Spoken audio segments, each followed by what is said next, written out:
नमस्कार, सगरमाथा विशेषमा स्वागत छ। म केशव शर्मा।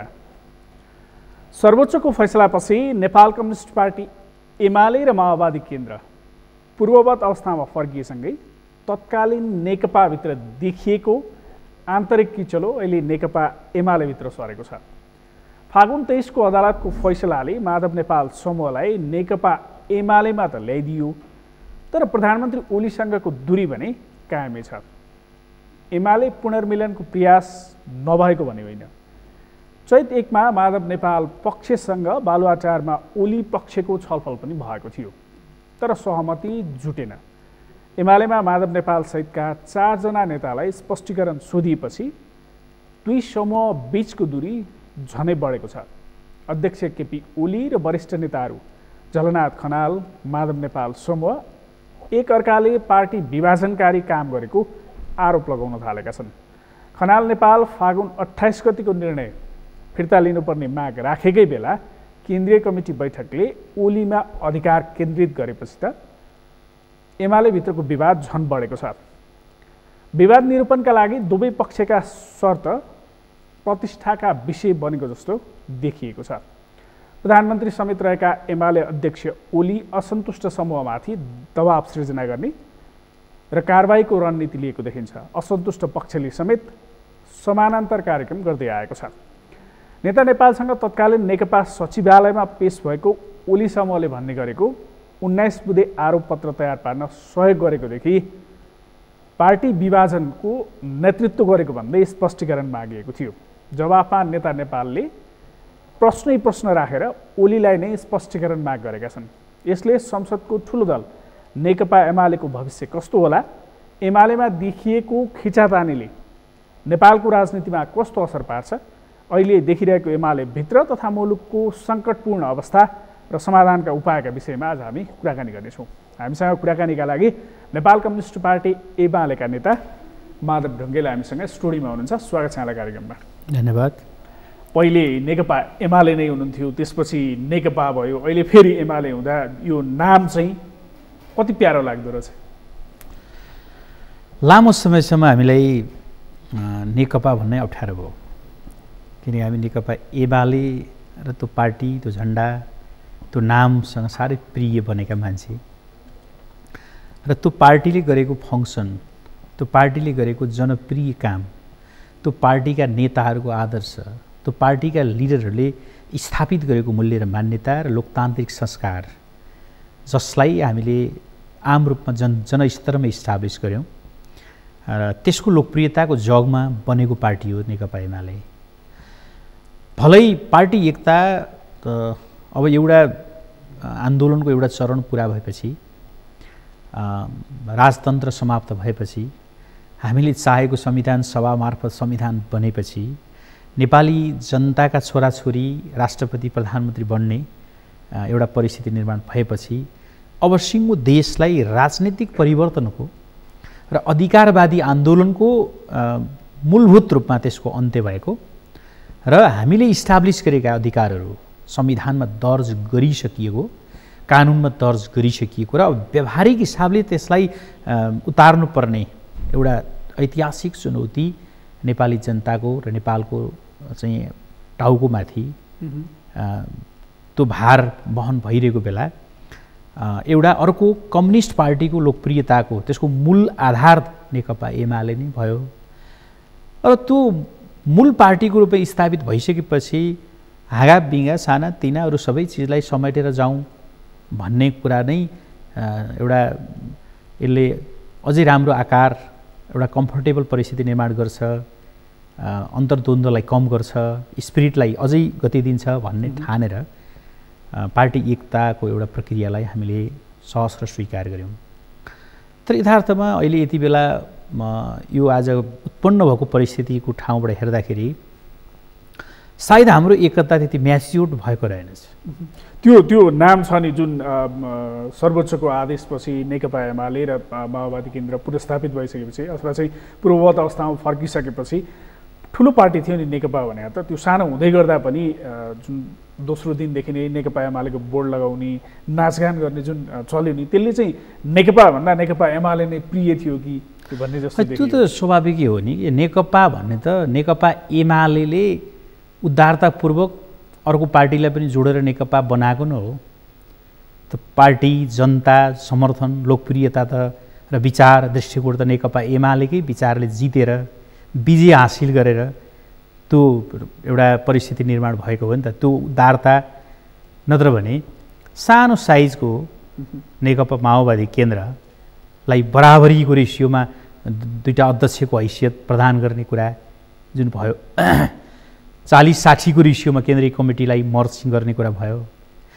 आम रूपमा हरेक ठाउँमा चाहिँ समानुपातिक रूपमा त्यो समअस्तित्वको एउटा स्थिति निर्माण गरियो। प्रत्येक जिल्ला कमिटीमा एउटाको इन्चार्ज एउटाको अध्यक्ष बनाउने, एउटाको अध्यक्ष एउटाको सचिव बनाउने, एउटाको सह इन्चार्ज अध्यक्ष र सचिव मध्ये 2 पोस्ट आधा गर्ने एउटा स्थिति निर्माण भयो। यी सबै चित्त सामान्य दिलले, सामान्य भावनाले भएको होइन नि। तर पार्टीको सङ्गठन त सानो हुँदै गयो। त्यसरी हुँदै गर्दा जुन हामीले कम्युनिस्ट एकता भनेका थियौँ, तपाईँहरूले भन्ने गर्नुभएको थियो, त्यो पनि नरहने भयो। त्यसो हुँदा त दुखी हुनुपर्ने ठाउँमा झन् खुसी हुनुपर्थ्यो होला। यस्तो हो यो, अथवा चाहिँ पार्टी एकतासँग नै कार्यकर्ताहरूको एकता गर्ने चित्त बुझाइ थिएन। चित्त बुझाइ, किनभने व्यवहारिक हिसाबले त्यसको चित्त बुझाइ रहेनछ। त्यो कुरालाई हामीले आत्मसात गर्न सक्छौँ। त्यो एमाले भन्नेको लोकप्रियता र त्यसप्रतिको प्रेम छ नि, त्यो प्रेम अगाध प्रेम क्रिएट गरिसकिएको रहेछ। त्यसले एउटा आध्यात्मिक हिसाबले हेर्नु छ भने त्यो एउटा यस्तो खालको चाहिँ आस्थाको केन्द्र बनेको रहेछ। किनकि मान्छेको मनभित्र एउटा चाहिँ त्यो जकडिएर बसेको, त्यसलाई फाल्नै नसक्ने चिजको रूपमा हामीले स्थापित गरिसकेका रहेछौँ। वास्तवमा त्यो स्ट्रेन्थ कायम गरेको नेकपा एमाले रहेछ भन्ने कुरा सूर्य चिन्ह र एमाले प्राप्त गर्दाखेरि नेतृत्व आखिर भन्नुहुन्छ भने कमरेड प्रचण्ड र केपी ओलीको पार्टी एकताले चुनाव हारेको, के अरे अदालतको फैसला हारेको हो नि। हार्दाखेरि जनताले खुसियाली मनाएको हेर्दाखेरि एमाले पार्टी नै प्रिय रहेछ भन्ने कुरा त दुनियाँको अगाडि पुष्टि भयो नि। त्यसमा हामीलाई कुनै रिग्रेसन पनि छैन। एउटा के हो भने म व्यक्तिगत रूपमा भन्नुहुन्छ भने म एउटा पार्टीको केन्द्रीय सदस्य, पार्टी एकताबाट पनि म खुसी थिएँ। तर मेरो खुसी भन्दा पनि बढ्ता कुरा चाहिँ के थियो भने त्यो भित्र प्रवेश गरिसकेपछि 5 वर्षका लागि कमरेड केपी शर्मा ओलीले अघिल्लो पटक 9 महिनाको सरकार चलाउँदा देखाउनु भएको राष्ट्रवादी छवि, देखाउनु भएको एउटा राष्ट्रप्रति अपिलिङ गर्ने क्षमता, देखाउनु भएको आफ्नो एउटा एक्स्ट्रा एबिलिटी र त्यो अन्तर्राष्ट्रिय दुनियाँमा स्थापित भएको चिजलाई आधार मानेर एकपटक फेरि 5 वर्षको म्यान्डेट नेपाली जनताले दिएका थिए नि। त्यसलाई नबुझिकन जब त्यो सत्ताको सङ्घर्षमा सहज ढङ्गले काम गर्ने परिस्थिति निर्माण गरिएन र यति लामो समयदेखि यसको विषय जोडौँला। जस्तो अब जुन नेकपाभित्र किचलो चलिरहेको थियो नि, जति बेला नेकपा थियो, अहिले एमालेमा त्यो किचलो सरेर आएको छ। मैले फेरि पनि मलाई लाग्छ अघिल्लो इन्टरभ्यूमा पनि मैले भनेको थिएँ, त्यसमा मैले कमरेड प्रचण्डलाई बधाई भन्नुपर्छ। किनभने 25 सालदेखिको केपी ओली र माधव नेपालको कस्तो वेल रिलेसन थियो, मिठो नमिठो तितो क्रिटिकल सम्बन्ध त थियो नै। तर उहाँ यति 3 वर्षभित्र यस्तो सफल हुनुभयो कि माधव नेपाल र केपी ओलीको बिचमा सँगै बस्न नसक्ने परिस्थिति निर्माण गरिदिन उहाँ सफल हुनुभयो। याद गर्नुहोस् त, कमरेड चाहिँ प्रचण्ड निस्केपछि आजै बस्ने संसदीय दलको बैठकमा लगभग सबै नेताहरूको उपस्थिति भइसकेको छ। हेर्नुहोस् त त्यसको जड के रहेछ, काँडो के रहेछ, त्यो उहाँको वास्तवमा उहाँले विशिष्टता हासिल गरेकै चिज त्यही रहेछ कि फुट ल्याउन सक्ने तागत उहाँसँग रहेछ कि त्यो फुट ल्याउन सक्ने तागतको लिडरको रूपमा मैले कमरेड प्रचण्डलाई सल्युट गर्छु। किनकि उहाँले त्यो देखाउनु भयो। माधव नेपाल झलनाथ खनाललाई केपी ओलीको नामै सुन्न नसक्ने बनाउनु भयो। पार्टीको त्यत्रो ठुलो पङ्क्ति जसले पार्टीमा यदि अहिले जे देखिरहेको छ त्यो चाहिँ प्रचण्ड पसेर नेकपा एमालेलाई यो अवस्थामा त्यो त अब्सोल्युट छ, सत्य कुरै त्यही हो। त्योभन्दा बाहेक के पुष्टि भयो त? हेर्नुहोस् त, ल अहिले पनि म तपाईँलाई भन्छु, यद्यपि अहिले पार्टीभित्र विभिन्न खालका गतिविधिहरू चलिरहेछन्, त्यो सधैँ त्यो मलाई लाग्छ त्यो प्रक्रियाले टुङ्गो लाग्दैन। एउटा ठाउँमा पुग्नुपर्छ, समानान्तर गतिविधि गर्नेहरूले छोड्नुपर्छ, पार्टी सिस्टममा चल्नुपर्छ, व्यवस्थित ढङ्गले चल्नुपर्छ, पार्टी पुरानै फर्ममा फर्काउनुपर्छ, कमी कमजोरी के छ त्यसलाई सच्याउनुपर्छ, फेरि नेकपा एमालेको स्पिरिटलाई नयाँ उचाइका साथ, नयाँ गतिका साथ अगाडि बढाउनुपर्छ। तर अब त्यो बढ्छ, आज नभए भोलि, भोलि नभए पर्सि त्यो ठाउँमा पुग्छ, मलाई अहिले पनि विश्वास छ।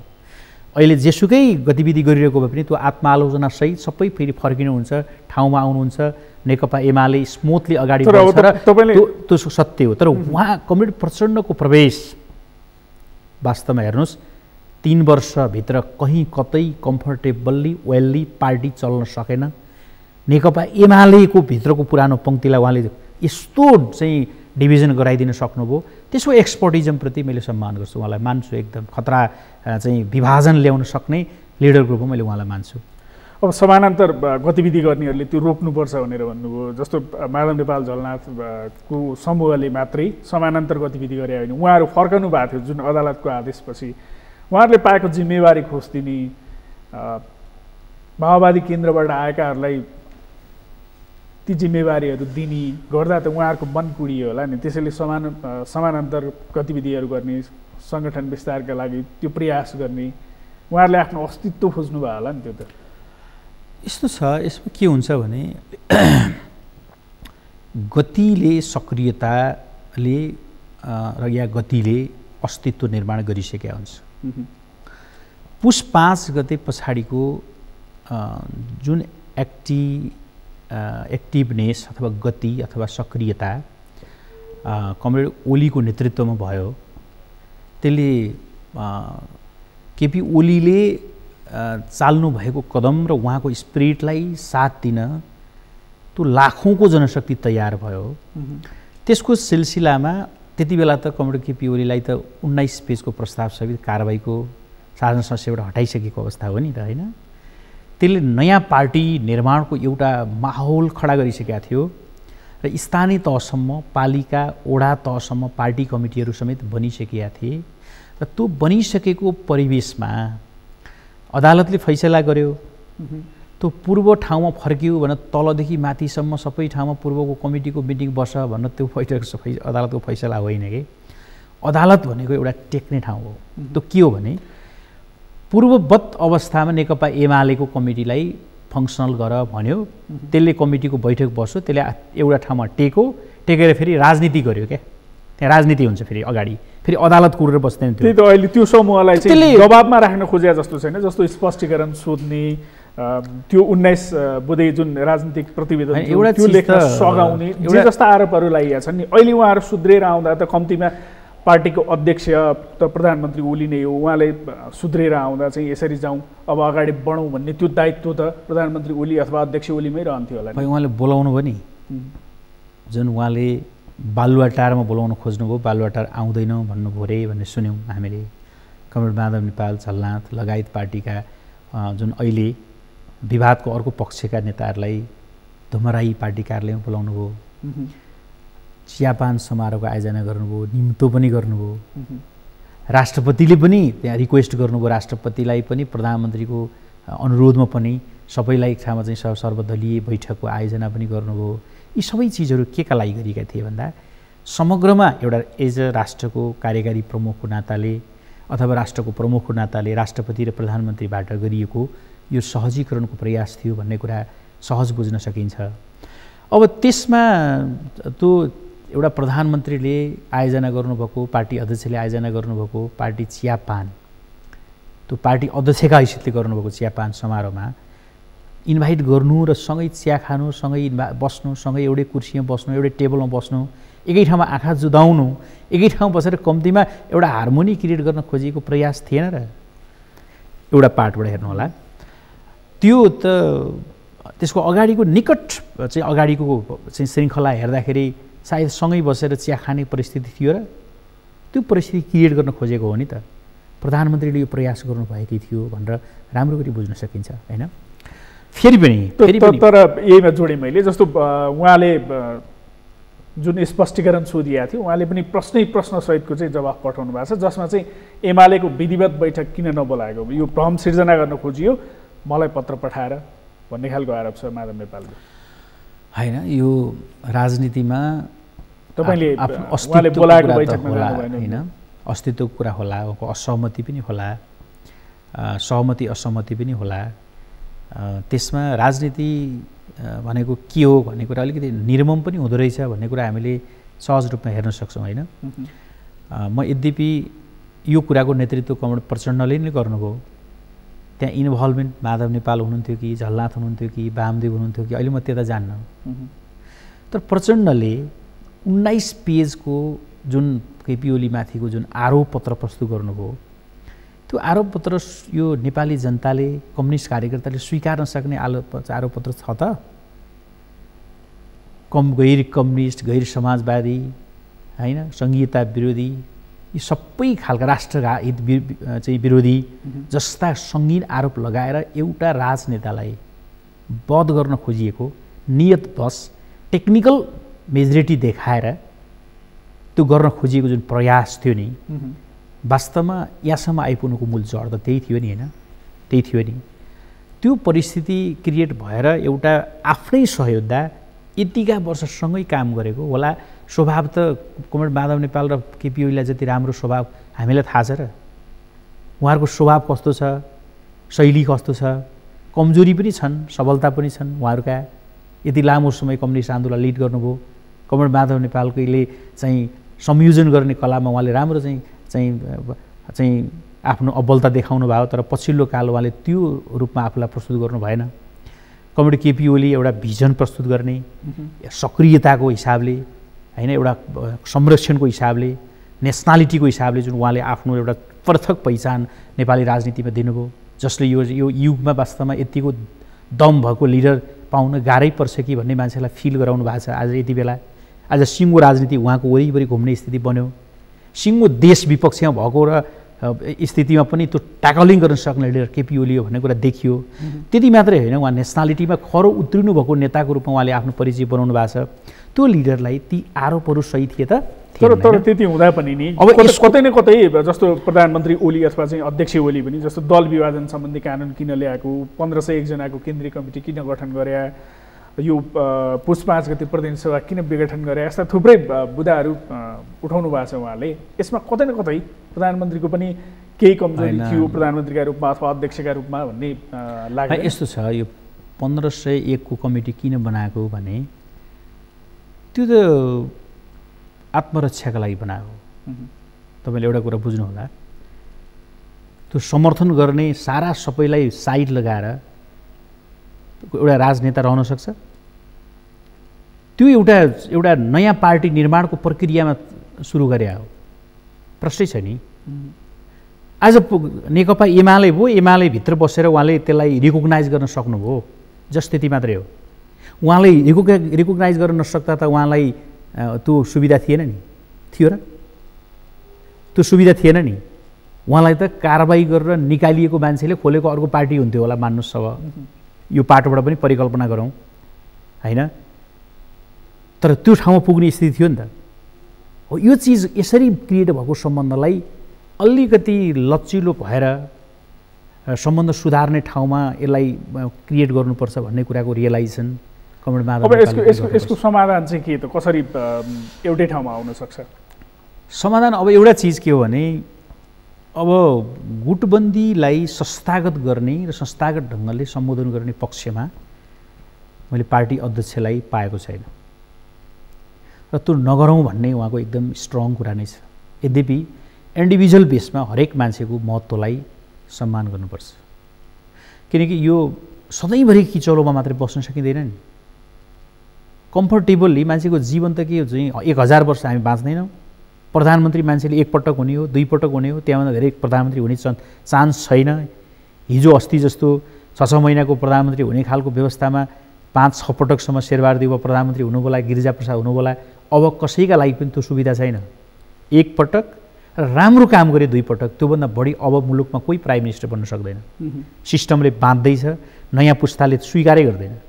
अब यो 1 पटक पाएको चाहिँ अपर्च्युनिटी उसको अन्तर्मनदेखि, हृदयदेखि राष्ट्र प्रमुखको, कार्यकारी प्रमुखको हिसाबले कार्यान्वयन गर्ने ठाउँमा उसलाई त्यो सुविधा दिनुपर्छ कि पर्दैन भन्दा पर्छ। यदि दिएन भने उसको इभ्यालुएसन त सही हुँदैन नि। उसलाई यता समाउने, खुट्टा समाउने, हात समाउने, टाउको समाउने, जिगज्याग पार्ने, अनि त्यसपछि उसको परिणाम चाहिँ दिएनस् भनेर चाहिँ भन्न पाइन्छ र?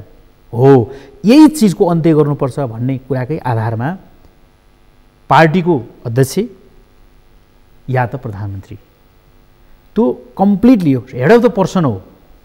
ऊ भिजनबाट, ऊ यो कन्ट्रिब्युसनबाट, यो योगदानबाट जिन्दगीमा धेरै ठुलो मेहनत गरेर अहिले आजै म प्राइम मिनिस्टर अध्यक्ष हुन सक्दिनँ नि। अहिले पनि त म 30 वर्ष पार्टीमा योगदान गरिसकेका मान्छे हो। यो त एमाले भित्रको मात्रै कुरा भयो, बाहिर पनि जस्तो प्रधानमन्त्रीले पुस 5 गते यो जुन प्रतिनिधि सभा विघटन गरिसकेपछि अहिलेको सन्दर्भमा जुन पुनस्थापित भइसकेपछि उहाँको कदम चाहिँ गलत थियो भनेर अदालतले भनिसकेपछि उहाँले सामान्य नैतिकता पनि देखाउनु भएन, जसका कारण राजनीति अगाडि बढ्न सकेन, मुलुकको राजनीति चाहिँ सरल रेखामा जान सकेन भनेर अरूले पनि आरोप लगाउने गरेका छन्। उहाँले कम्तीमा सामान्य नैतिकता देखाएर राजीनामा गर्नुपर्थ्यो भन्नेहरू छन्। होइन, प्रधानमन्त्रीले राजीनामा गर्नु पर्थ्यो भन्ने कुरा चाहिँ त्यो निराधार कुरा हो होइन। प्रधानमन्त्रीले राजीनामा आरोप लगाउने, कल्पना पनि गर्न सक्ने आरोप लगाउने र नैतिकताको आधारमा राजीनामा दिनुपर्छ भन्न मिल्छ? कल्पना गर्नुहोस्, उहाँलाई लगाएको आरोप पुष्टि कसले गर्यो त? पुष्टि गर्ने आधार खै त? अनि ती आरोप लगाएर असहयोग, वध, घेराबन्दी गर्ने अनि नैतिकताको खोजी गर्न मिल्छ? यो कुन दुनियाँको नैतिकता हो र? 20-25 वर्षदेखि विदेशीहरूले पाल्दै आएको भनेर जस्ता आरोपहरू हिजो तपाईँहरूसँग सँगै हिँड्ने, सँगै नेकपाको एउटा जेट उडाउने एउटा पाइलटले त्यो त लगाएको आरोप, त्यो त अब मलाई लाग्छ उहाँले कम्फर्टेबल सरकारको प्रस्ताव गर्दै दुनियाँले बुझेका छन्, खुट्टी हेर्दै सन्धियाले त चाल पाएकै छन् नि, त्यसमा जवाब दिइरहनु पर्छ जस्तो लाग्दैन। त्यो कमरेड प्रचण्ड आफै काफी हुनुहुन्छ, उहाँको आरोपभित्र कति दम छ, त्यो त दम नभएको आरोपमा खण्डन गर्न पनि त्यति मजा छैन। म यसलाई यतिकै टुङ्ग्याउँछु। हस्, यहाँसम्म आएर हामीलाई समय दिनुभयो, यहाँलाई धेरै धेरै धन्यवाद। धन्यवाद यो समय र मौकाका लागि। उहाँ हुनुहुन्थ्यो नेपाल कम्युनिस्ट पार्टी एमालेका नेता माधव ढुङ्गेल हामीसँग कुराकानी गर्नुहुँदै। आजका लागि सगरमाथा विशेषको समय सकिएको छ। म केशव शर्मा बिदा हुन्छु। सगरमाथा टेलिभिजन हेर्दै गर्नुहोला। नमस्कार।